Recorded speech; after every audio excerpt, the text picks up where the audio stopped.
Hi there, and welcome to the first regular episode of the year 2025 for the Horn Call Podcast. My name is James Bolden. I'm the publications editor for the International Horn Society and your host. I hope everyone had a wonderful holiday season and a great start to the new year. And to kick off this year of Horn Call Podcast episodes, we've got an amazing guest.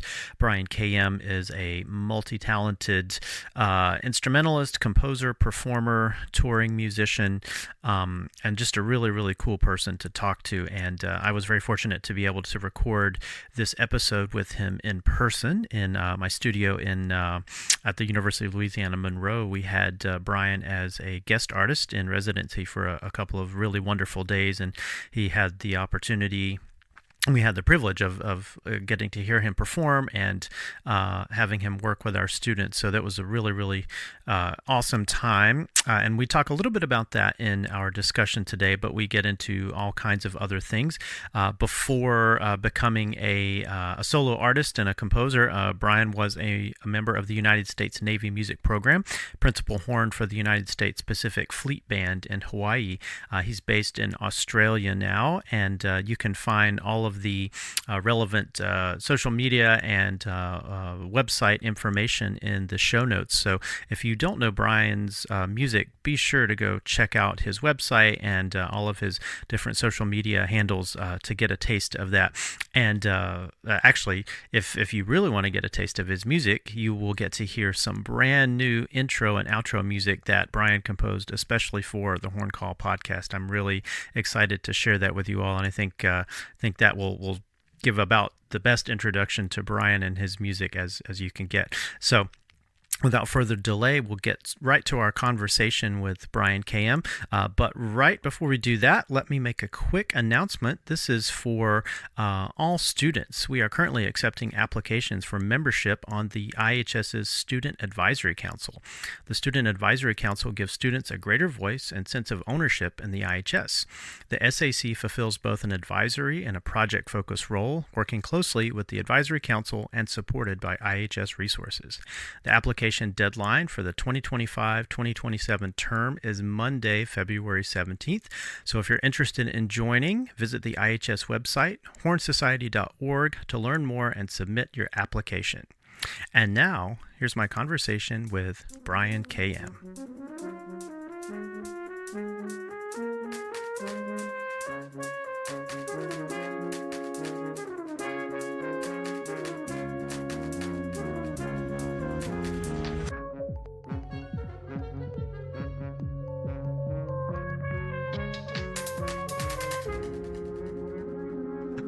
So again, welcome. And I think, as we always do with our guests, it might be nice for you to tell us a little bit about yourself, kind of the thumbnail sketch of where you are career-wise and otherwise, to whatever degree you want to talk about it, and maybe a little bit of sort of the path that you took to get where you are. Yeah, so right now I play French horn and make sounds with my computer. I'm just trying to do cool things that engage audiences in as many ways as I can. So I use multimedia effects in my work. I basically do DJ and Daft Punk sets while playing the French horn at the same time, which you saw a little last night in my show Picture This. And to get there, I developed as a professional as the principal horn for the United States Pacific Fleet Band. I was playing the brass quintet there. We were doing about 200 gigs a year. I just had a great time there. And I started playing horn when I was 16, so I was really a late bloomer to the light. And I just liked band. I started in middle school, and I thought that was cool, and I really liked marching band. And then I wanted to go to high school and be in the marching band, but they said you have to be in the wind ensemble if you're going to be in the marching band. So I said, okay, I guess I'll be in the wind ensemble. And once all my friends were there and it was something that I liked doing all the time, I just kept going. And then when it was time to decide to go to college, I didn't really know what else to do. I got attracted to music therapy as a profession, went to Shenandoah Conservatory and studied with Bill Zamberi and Joe Levinsky, and just had a great time in undergrad doing French horn and music therapy. After that, my teacher at the time, Joe, sat me down and he said, hey, you're doing pretty well. I really think you should consider going to grad school. And I thought, oh no, come on, Joe. And he said, no, really, it's like, just audition, maybe you'll go, who knows. So I auditioned at a couple of places, and I ended up going to the University of Maryland and studied with Greg Miller. And about 80% of the way through that, Greg sat me down and said, "Hey, you're doing pretty well. Maybe you should consider applying for some festivals and stuff." And then I said, "Oh, come on, Greg." And he said, "No, really, just do that." So I was just a band kid who never quit. Another person sat me down and said, "You should really consider auditioning for jobs." And I was still planning on going back to music therapy. And then I said, "Okay, I'll go on the job circuit for 2 years and I'll take it really seriously. And if I win, I'll do that job. And if I don't win, I'll know that this is the end of my professional band path." And in about 4 months, I won my position with the Navy and did that. So I'm just a band kid who never stopped, never came up with another idea. I was just like, let's just keep going. And I've obviously developed as a musician and have come up with some opinions that you'll hear in a couple of minutes, but it's just, I've just loved being in band and I've not had a reason to stop. I like tooting the French horn. I still like playing scales. I just keep on going. Yeah, and I can speak from personal experience watching your show just last night. You have a great stage presence.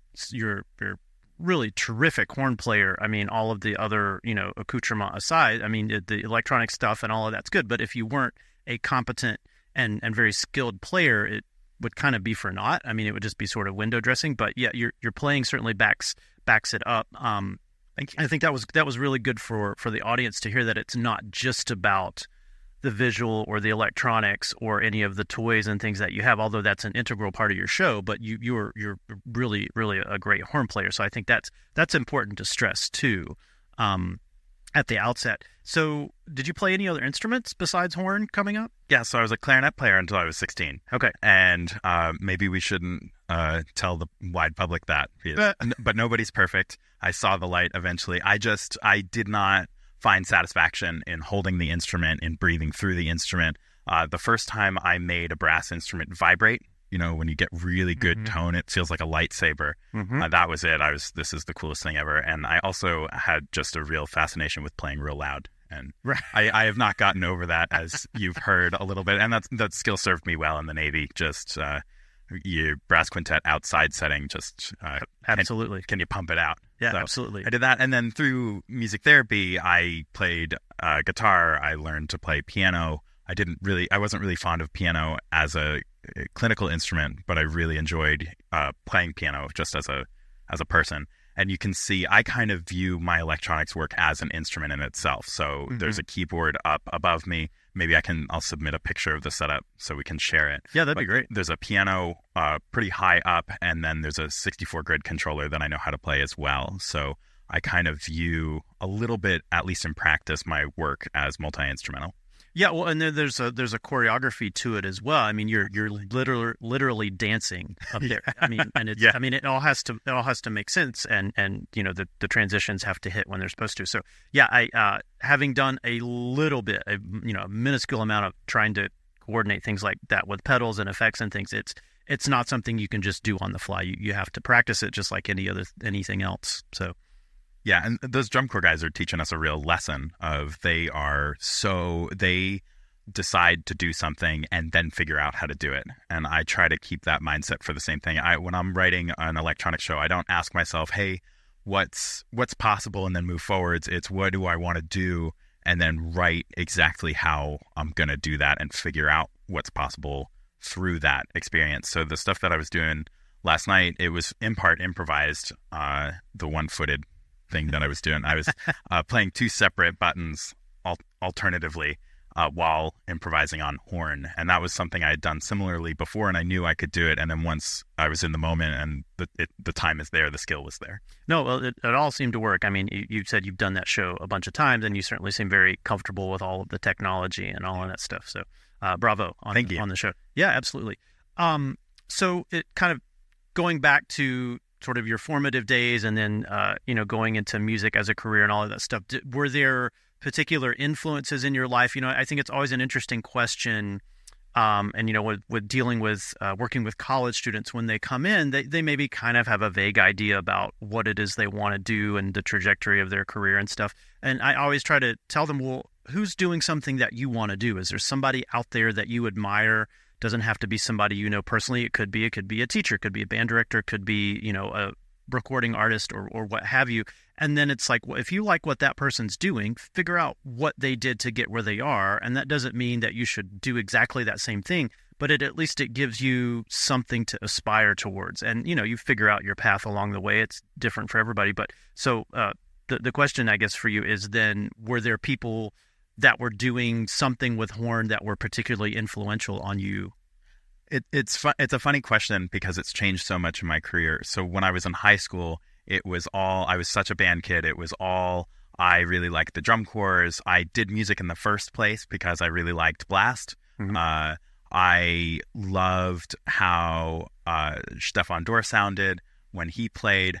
And I feel like I grew up as a horn player during kind of the golden time of YouTube, when YouTube was there was like a core of organizations would put out their really great content or great videos, produced videos on YouTube, or it was folks in their basement putting out stuff. There wasn't like right now there's kind of like a middle class of YouTube that I'm a part of. Right. And it was an era of extremes. So you could go watch these, the horn ensemble from Berlin went to Japan and did that that concert, and that album's been online. These beautiful garden videos have been online for ages, and I just watched those incessantly. I would watch the drum corps shows, I'd watch the blast shows. So I really loved that stuff, music theater, all that stuff. Kind of, how can we make a show? I've been obsessed with shows. Then as I developed as a horn player, I kind of learned to love that Berlin sound. Again, Stefan. I liked my teachers, and I started seeing military bands for the first time. And that was I had this other thing. I remember the first time I saw the Air Force band, it blew my mind, and I loved all that. And then as I got into electronics, in the Navy, I feel like I found my voice as a horn player, sitting in the brass quintet, doing show after show after show. You kind of get the sense of, well, now I can't really be influenced anymore. Now I'm going out there in front of students, and I'm going out there in front of audience members, and I need to sound like Brian sounds.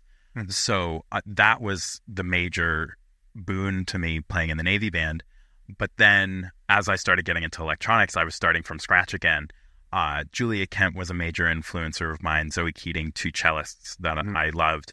I really like Rachel K. Collier.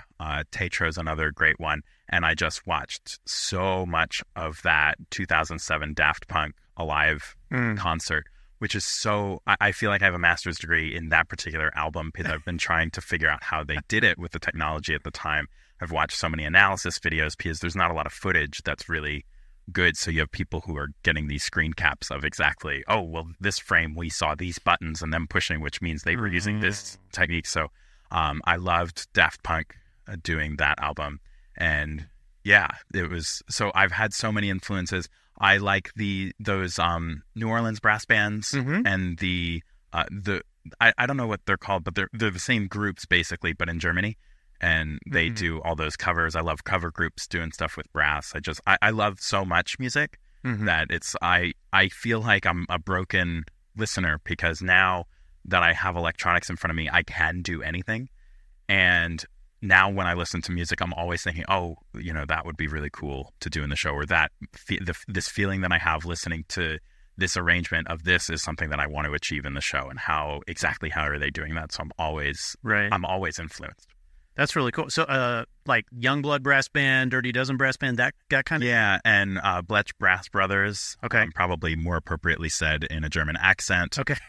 So all those groups, and you can just get on I do feel like there's two different genres. The American groups and the German groups and the European groups are widely different. And I'm going to ruin his name. There's one person that I've been really into recently, David Hirschakal. Okay. I'll find it for you, and you can put it in show notes. But he's a low brass instrumentalist playing some strange trumpet-looking instrument with a trombone-style mouthpiece, and he's putting out this incredible brass and electronic stuff that I'm just in love with. Maybe it's a bass trumpet or something. It's something cool, but he sounds so ethereal. He's got this like Winter Norway ice aesthetic.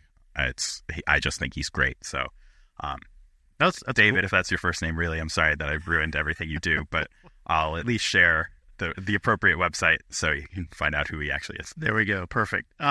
So was the experience with Daft Punk and that kind of stuff, was that your first brush with electronics and that sort of thing? No, I actually went into electronics as an artist. Like, that's when I started listening to electronics, because I read this book on an airplane going to a Navy thing, and I was really inspired by something in that book, and I said, a piece has to be written for this. Mm-hmm. It's going to involve spoken words, so it needs to be electronics. And at the time, when you're in a military group, you're kind of in a bubble. So I didn't have much of a composer network living in Hawaii. So I was like, I guess I have to write it. So then I started researching, how do people do classical music with electronics? How are they doing it? And I found this article that said, it was basically listing the classical music artists who are using electronics in their work and how they do that. And I found Julia Kent, who the article said she was using Ableton. I sent her an email and desperately begged her to get on a phone call with me. And she did. And then that was it was, okay, now I have a pretty clear path. I have to learn how to use Ableton. Right. And then once I did that, I'm still learning how to use Ableton, but I was using Ableton Live and getting better and better and better. And that's what allowed me to kind of develop the art. And through that research, that's when I started finding and falling in love with other electronic artists. I see. It's kind of a tandem thing.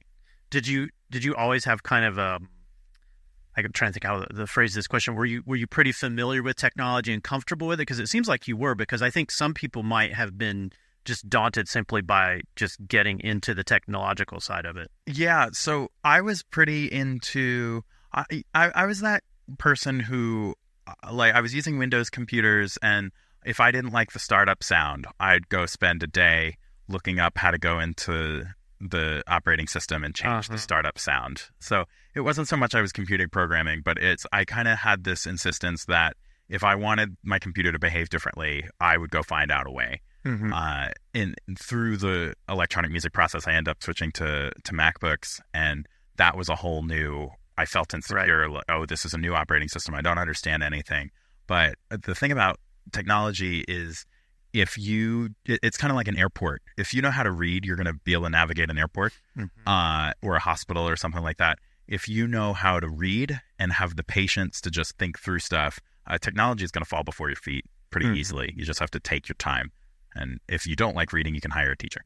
Right. Well, I was going to ask, so do you have any advice or words of wisdom for those who are, there's the will is there. They want to learn how to do whatever XYZ new technological thing there is. And, there's always something new. And I think people sometimes hold themselves back because they tell themselves, I'm bad with technology, or I don't want to mess with this setting because I'm afraid I'll break it. Or it's like, there's very little you can actually break on something.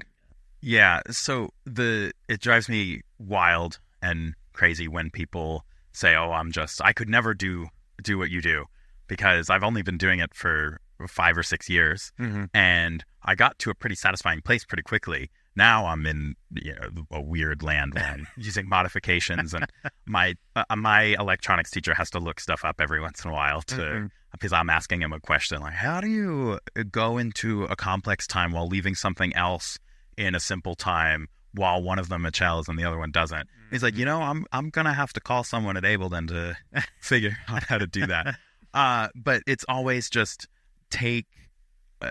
buy the minimum amount of stuff that you think you need. So and I'll just go ahead and say I'm looking around your office. You can start right now.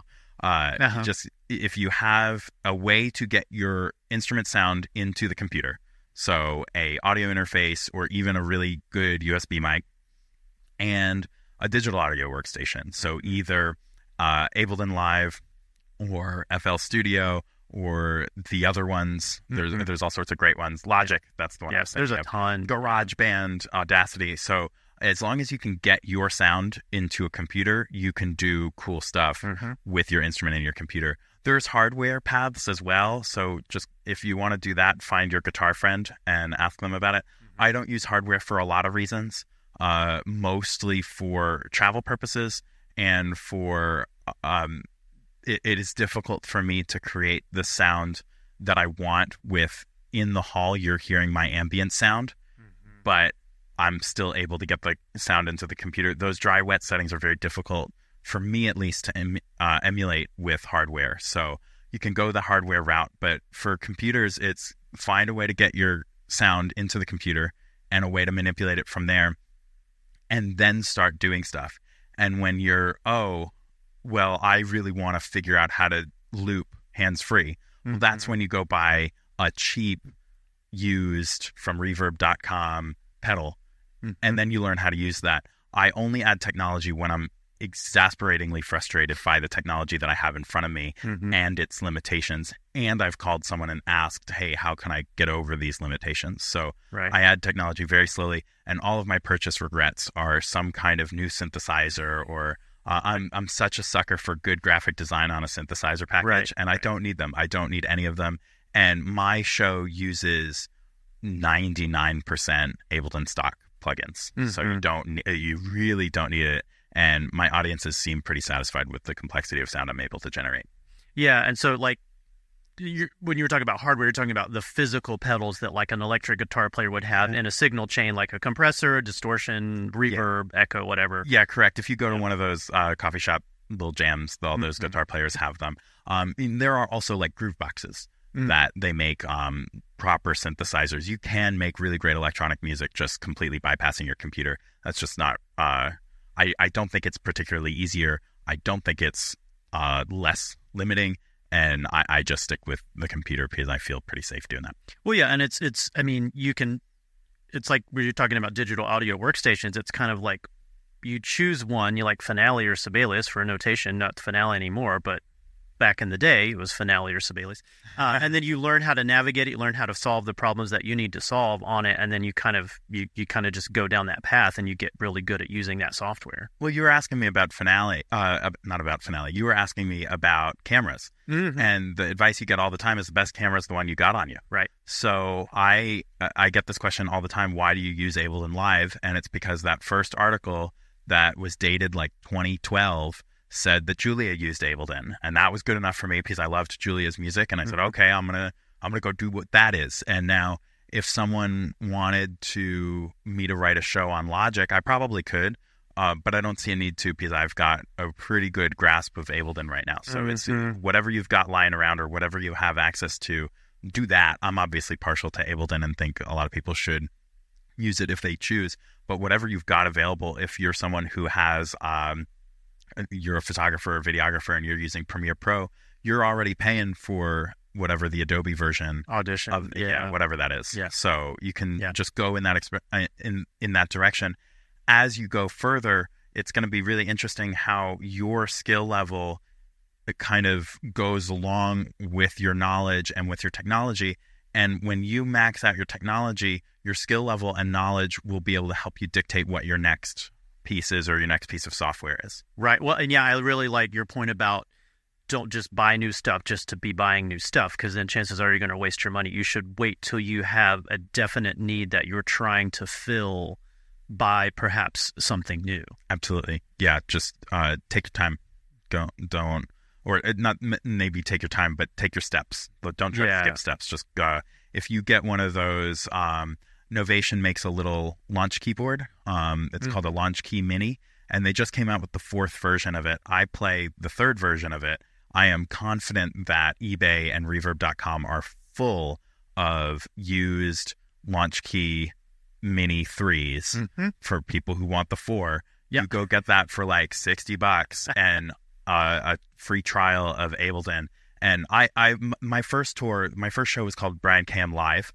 Because back then I didn't know how to market, and the show was basically entirely run off of that little keyboard for $60 that I bought used, and a foot pedal beneath me. And now I have this Ableton Push 3, this 64-grid controller that's so robust, and I can do anything on it. But back then I was doing a pretty successful show with just a little keyboard and a little footboard beneath me. It's great. Yeah, well, and it occurs to me, if you've made it this far into the podcast and you have no idea who Brian is, stop the podcast, pause it when it's safe to pause it, go online when it's safe to go online, go to his website, look him up on YouTube, Instagram, all of the different social media, and watch just a little bit of any of his shows, and you'll understand what he's doing. So again, as I said at the top of the show, he's a great horn player. It's great horn playing, but it's also, to me, it's a very eclectic, innovative, creative use of digital audio technology, and it's combined with acoustic and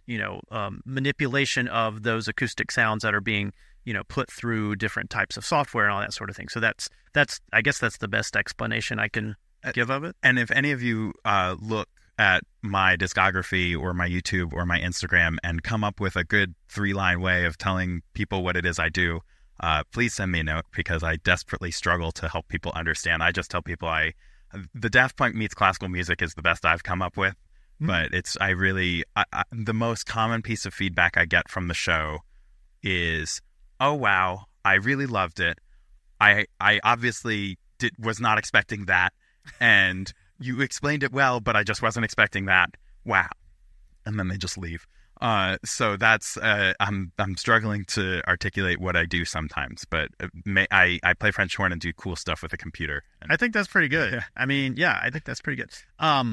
So just as kind of to contextualize what brings us to this podcast. So you've been in residency at my university for the last couple of days and did the concert last night, which was fantastic. And then you gave a discussion. You led a discussion. It was, kind of discussion / lecture to some students here about the use of artificial intelligence. And again, we don't have to go deep into that, but maybe do you want to just give a little bit of an overview of what that's like? You've got a lot of great information on your website already about it, but maybe give a little bit of a teaser.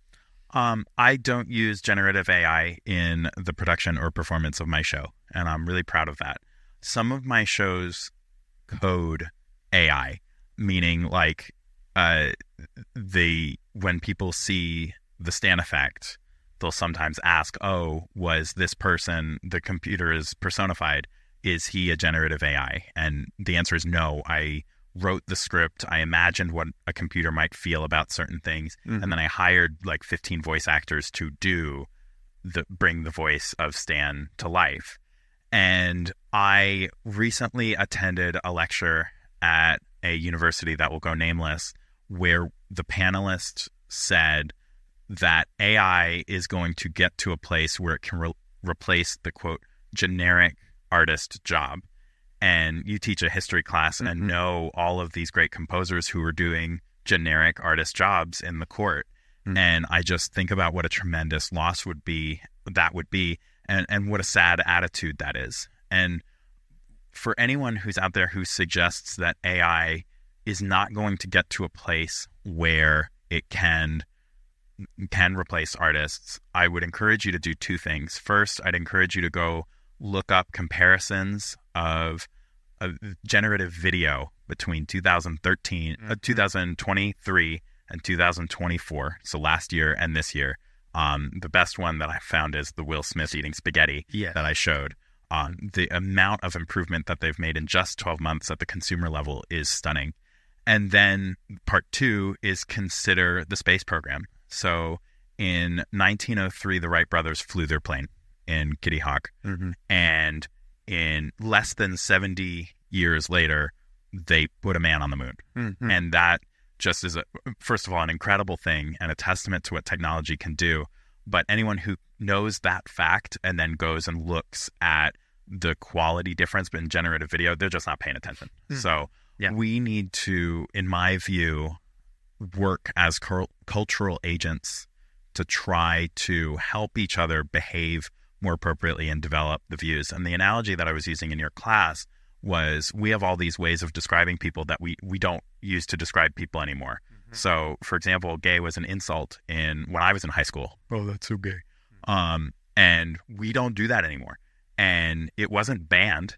It just, people started saying, hey, man, that's not cool. I don't like that you said that. Don't say that. And I think that is, I don't think our governments or our authority figures are going to make meaningful changes to AI before there is damage done. So I think at the university and the artist community level, the AI, what we should do about AI is talk about it. And what I did to achieve that is I wrote an AI code of ethics for artists. That's just 4 steps, and really kind of simply, hey, maybe don't use AI to replace a core artist's work. So maybe don't use AI to write your recital poster, Right. or your program notes. Don't use AI. Make sure you disclose use of AI so we can culturally make some impact. And I find that's a good way to deal with an existential threat like AI and kind of keep it on my level. And this is what I can do to impact a little bit of change and be a little more aware without losing your mind. Yeah. And so I have two questions come to mind. So do you ever find yourself dealing with anxiety about the whole thing? It's sort of that, if AI, it's not a question of if AI will get to a certain point. It will. It just, companies are pouring billions of dollars into it. It's going to get to that point. It's sort of like, I was friends in college with lots of computer science people, and they would talk about this thing called Moore's Law, about how every certain number of years, the processing speed will double. And I don't know if that still holds. It's probably gotten even faster, like even a shorter time frame processing speed, and the capabilities of these things, these machines and this software is just going to keep going up exponentially. I mean, you and I were both alive to play Oregon Trail. Right. Yep. And now look at what they're putting out. Right. So an Oregon Trail game now would be probably pretty traumatic because it'd be in VR and get murdered by a bison or something. Mind blowing. Yeah. So kind of how I think about this is, and it's so good that we're on a Horn podcast, because this is the way I approach this is as if I was practicing. And yes, the answer is yes. I do panic every once in a while.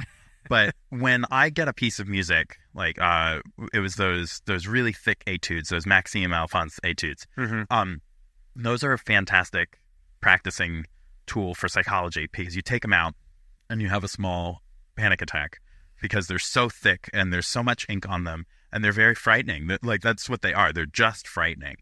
And the skill in learning them is to go, okay, well, first of all, they're only notes, so let's chill out for a second. And then you just learn 3 notes at a time. I tell my students that you can only practice 3 notes at a time, because you got to get into a trouble note, and then you got to get out of a trouble note. And then you're in the next thing, and it's the next 3 notes. So the way I thought about AI is I was kind of trying to make connections. And I thought, okay, my anxiety about the AI is very similar to my anxiety about algorithmic social media and random economic worries and stuff like that, which is, oh, this is a thing is gonna happen, and then no one's gonna hire me again, and then I'll starve and die. Like, those are the and That's true. There's other things, and we're in a really strong place of privilege, so I could go switch careers or something if music left us. But that's the basic train of thought that I was having, and it's a very generalized thing. So AI, Spotify, YouTube, any of these issues that happen, Spotify and YouTube do bad things too. Any of those issues, that's the thought process I go down. It's going to happen, and then I'm going to starve and die. And that's not a particularly healthy way to look at it. And when I worry about social media, or I worry about my touring career, I try to take a step back and go, okay, well, what can I control? And then it's, okay, my job is to make music and then put it in front of as many people who make decisions about it as possible. You're a great example. The other great people who hired me on this tour are great examples. And that kind of bypasses those things. So that's the first thing that I think about. The other thing I think about is, as a horn player, I have a lot of faith in fundamentals. Fundamentals don't change. And if you heard me warming up yesterday, I don't have flashy warm-ups. I do the same stuff that I've been doing that I was doing in the Navy band, that I was doing in high school, that I was doing in college. It's the same exercises, and fundamentals don't change. And the connecting with audience members, trying to deliver really compelling art in a way that is impressive, I don't think I hope those fundamentals aren't going to change. And even if I thought those fundamentals might change, it would not help me to try to panic or discover something new, because I don't know what that is. So when I'm going home to Australia on Saturday. On Monday, I'm going to be out there. Actually, on Monday, I'll still be flying. On Tuesday, I'm going to wake up, and it's going to be, okay, well, what's the next show that I'm going to write to try to help James Bolden students be more compelled by the French horn, that I can go put in front of other great university students or other audiences. I played a community show in Chicago, or a community show in Australia. How can I write something that's compelling to put in front of people? And I think that's going to supersede. And if I'm wrong, we'll find out. But that's kind of my attitude about it. No, that's great. What I've got in my camp to control is making art and putting it in front of decision makers. Mm-hmm. No, that's great advice. And that kind of leads me to this sort of other path we were talking the other day, I think it was at lunch, you were talking about, the average number of communications it takes sometimes to get even just a response, not a yes or something like that from a potential show. And then, just dealing with the rejection of it all. And that's something all musicians, anybody that's putting themselves out there, whether that be for, the performing arts or a job interview for any kind of job, you have to deal with that rejection at some level. And I always feel for students when they may be just doing amazing things, but at some point they're going to be told it's not you this time, or you're not first chair or whatever, you didn't get the solo that you really wanted. And then do you have advice or personal, thoughts about that? My trick to that is restructure the question in the same way that I just restructured the AI question. I try to collect rejection letters. And that if I can, and I really am disappointed that I haven't collected rejection letters because that would be such a cool thing to do a piece about or something like that. Yeah. But I start when I kind of look at my career as project based. So this tour that I did from September, October was a project. Mm-hmm. And when I'm feeling bad about the beginning of that project, I go, okay, I'm going to go get rejected 150 times for this particular tour. Mm-hmm. Chances are I can't get there because all I need is 8 yeses to do a really great tour. Make it viable. Yeah. I mean, I need maybe 4 or 5 yeses to make it viable. And if you're traveling regionally, maybe even less than that. Mm-hmm. But if I try to go get 150 yeses and I only, or 150 no's, 150 yeses would be incredible. If I got 150 no's and I only had a 5% success rate, that would be 7 shows, 7.5 shows. Yep. And that would be, I guess that's 7 shows and one that's not that great. And that would be that'd be a great tour. Mm-hmm. That'd be a fantastic tour. And most people, I think, if their product is good, if their show is good, or if their background, if they have a compelling thing to offer, I think you can get higher than a 5% success rate. Yeah. So it's just go reframe the question. And if you can end the year on New Year's Eve and have 400 or 500 rejection letters from things, you can go raise your champagne high and say, I've had a great year. And that mindset's hard to hold on to.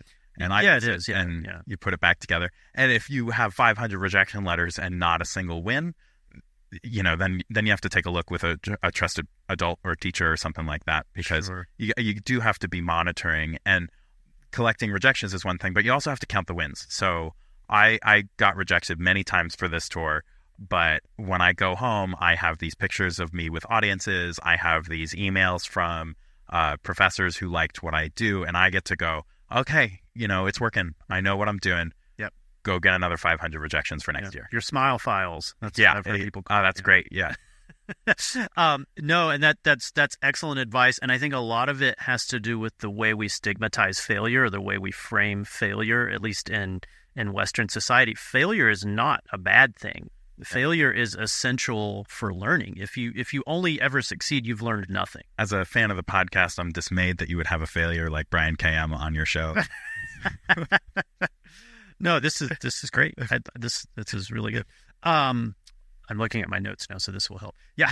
So speaking about traveling, I think you said something like you've done this tours like 20,000 miles or something crazy like that. So what tips do you have for traveling musicians especially, but then anybody that travels a lot, just staying fresh on the road as a horn player, keeping your fundamentals in shape, over the course of just, living from out of a suitcase for weeks at a time? Yeah. So I think everyone's going to travel as part of being a band kid. You're going to go on a band trip. You're going to go do an audition. You're going to go do honor band. You're going to be in a situation. Travel's defined as not being where you normally are, being outside your routine. And even if you're still living at home, if you do a 2-week band camp, you're now outside your routine. So that's kind of where the travel mindset begins. Whether you're flying from Australia, or you're just driving across town to stay in a hotel, or even just driving across town to then get home at midnight to fall asleep again. Mm-hmm. So the main thing that I try to do is I tell people, this might not, I tell people I turn into a world-class athlete when I go on the road because I just start really behaving. I try to cosplay like Novak Djokovic or something like that. So I'm obsessive about sleeping. I really try to eat correctly. I try to drink a lot of water. I try to do all of those things. It's the body's the first concern. So a good example is I flew, it was 31 hours for me to get door to door for my first gig. And that was pretty rough. And then the next day I had a show and I had played a lot and I'd played a lot that morning and I had kind of 2.5 hours before the next performance. And, you know, it's like a choose your own adventure. And I could play long tones or I could go take a nap. And I picked the nap because I assumed the chops were going to be pretty well there. I hoped they, obviously warming up would have been nice, but I assumed the chops were going to be there. But when I'm doing my electronic show, I need the brain to be there. Right. And if I make a focusing error at a key part of the show, I'm going to break the show. So it's just kind of that mindfulness and decision-making are some of the best tour aspects in terms of a philosophy. So just making sure that everything I do is something that not necessarily I want to do, but that I'm choosing to do. It's, hey, we're going to go out for drinks after the show. That's great. I'm going to have one, drink it really slowly, and maybe have a salad instead of I'm going to have an entire pizza at 11 like I want, because then I'm not going to be able to sleep, and that's going to have an impact on the next day. Yeah, I will say those things get harder to do as you get older. Yeah. So then that's kind of the overarching philosophy of, you know, just make sure that what you're doing is what you choose to do. Then the other part of it is create a sense of normalcy as hard as you can. So living out of a suitcase is not nice. Living out of drawers is very nice. So if you're in a hotel for 2 days, take the 20 minutes, unpack the suitcase, put your clothes in the drawer, and put the suitcase in a corner. So when you wake up in the morning, you can go pick out your clothes like a normal person. So it's create a sense of normalcy. Try to have your daily routine that you do. Try to call your family when you would normally be speaking to them. Just do the things that create normalcy, and then know it's going to end, and you're going to be bummed out when it's over. Yeah, that's great advice. Do you how do you deal with jet lag? So I really struggle to sleep on planes. I am a large guy. So I call them business class shoulders. If I sit in an economy seat, I'm either in the lap of the guy next to me or I'm getting hustled by the drink cart. Right. So I'm uncomfortable on the plane and I don't sleep very well at all. So you didn't ask how I deal with planes. But the first step is I try not to pressure myself to sleep at any point. If I'm awake, fine, I'm awake. So the whole flight I was awake probably for like 25 hours from leaving my house in Australia to getting to my first stop in Detroit. And, you know, you get uncomfortable, and eventually on the plane, you'll get sleepy enough to sleep. And then you sleep for 3 hours. Right. And then it's nighttime. And then you try to sleep and you either do or you don't. Right. And then you're just uncomfortable. And if you when I was at boot camp, this is a weird aside. When I was at boot camp, I remember they call it beating you. They make you work out real hard. Sure. To punish you for stuff. And we were about to get a beating in boot camp. And I remember there was a 17-year-old across the hall from me, across the room. And he was just sobbing his guts out before we were about to do this. And I remember thinking, I was a little worried too, because I was 25 and my back hurt and stuff. And did they call you Father Time because you were? they called me old as something else. Yeah. And this guy was just crying, and I remember thinking, there are CEOs in New York who pay like hundreds of dollars for these types of boot camps, and we're out here getting it. Well, I'm out here getting paid for it, and I'm just gonna do some push-ups, and it'll hurt a little bit, and it'll be fine. So I think my secret for jet lag and sleeping on planes and stuff is just try not to get stressed or emotional about it. Just, if you don't manage to sleep at the time you're supposed to, you're obviously supposed to try to sleep at night, right? And if you don't manage to, you'll be uncomfortable the next day, and that'll stink. And maybe you'll take a nap at 1 and be a little more comfortable for the rest of the day. And then you'll try to go to bed at 10 o'clock again, and you'll just be uncomfortable. And that's not we've all been uncomfortable. Some of your listeners right now are uncomfortable. Probably so. Yeah. And it's fine. You'll manage, Right. and then you'll eventually get over it, and it'll be fine. The basic tips are, I guess, the format of this podcast has been philosophy, strategy, and then small tips. Mm-hmm. The small tips are drink the tea in the morning or the coffee, whatever you do. Mm-hmm. My dad has a trick that he swears by, but I don't remember it. So drink the tea in the morning. Try to go to sleep at night. Do not nap after 4:30 p.m. Do not nap after 4:30 p.m. Try to make it. Like, you got to make it. You can do it. Mm-hmm. And then just don't stress about it. Just if you're uncomfortable, you're uncomfortable.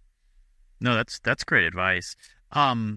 So I guess kind of leaving the sort of professional track of what we've been talking about. So I'm always interested in what my guests do in their downtime, assuming that you have some, what do you like to do when you're not touring and putting together shows and practicing? Yeah, so just one brief, still professionally, one of the things I do when I'm not doing French horn and live electronics is I am the artistic director of the Melbourne Rainbow Band in Australia. So I direct a wonderful community band. They are fantastic, and I love them very much.